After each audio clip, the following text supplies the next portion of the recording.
मंच पर आसीन परम आदरणीय राज्यपाल महोदय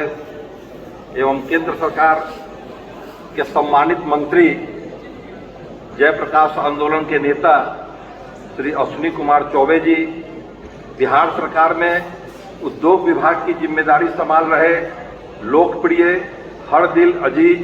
भाई समीर महासेठ जी, एमएसएमई के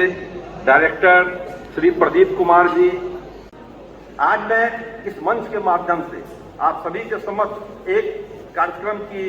मैं रूपरेखा रखना चाहता हूं, जिसको अगर लागू किया जाए तो बिहार में रोजगार और औद्योगिक विकास की संभावनाएं काफी हद तक संभव है। एक हमारे मित्र जो काफी अनुभव रखते हैं इस क्षेत्र में, उनसे मेरी कुछ बातें हुई तो मैं उचित समझा कि आज के इस प्लेटफॉर्म से उन बातों को आप लोगों के समक्ष रख सकूं। इसमें इस प्रोग्राम का नाम IS भी है, जिसका मतलब होता है इन स्टेट वैल्यू, जो एक मुख्य फोकस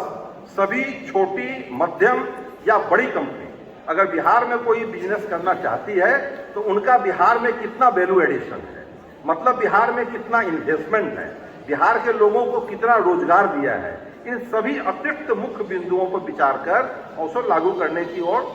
लागू करना चाहिए। हमें ऐसा भी लगता है कि कोई भी कंपनी देश के दूसरे राज्य की हो या विदेश की हो, और अगर बिहार में किसी भी प्रोडक्ट को बेच रही है या कोई भी सर्विस दे रही है तो उन कंपनियों की बिहार में एक वैल्यू एडिशन होनी ही चाहिए, जिसका आकलन इस प्रोग्राम ISD के द्वारा किया जा सकता है। इसलिए मैं सभी से अनुरोध करता हूं कि इस प्रोग्राम पर बाद में विशेष चर्चा करने की आवश्यकता है। इस प्लेटफॉर्म से मंत्री जी एक बात और रखना चाहता हूं कि जैसे आज फार्मा सेक्टर, दवा का जो सेक्टर है, इतना बड़ा सेक्टर है, और बिहार जैसे पिछड़ेपन में जो दवाई कंपनियां हैं उनका प्रोडक्ट इतना ज्यादा बिकता है, और बिहार के फार्मा सेक्टर में 2-3 तो बड़े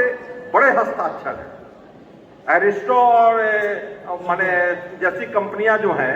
वो जो है सो बिहार के लोग हैं और वो महाराष्ट्र में अपनी कंपनी को स्थापित करके अपने प्रोडक्ट को बिहार में भेज रहे हैं। तो ये आवश्यकता है कि आपके स्तर से भी ऐसा प्रयास हो कि भाई आप बिहार के रहने वाले हो, आप कम से कम इस बिहार में अपनी एक ब्रांच खोल सकते हो। इस ब्रांच को खोलने से बिहार के लोगों को रोजगार भी मिलेगा और अन्य प्रकार का जो भी राजस्व है वो भी बिहार को मिल सकेगा। तो मेरा कहना यह है कि अगर इस दिशा में अगर कुछ प्रयास किया जाए तो बिहार का भला हो सकता है।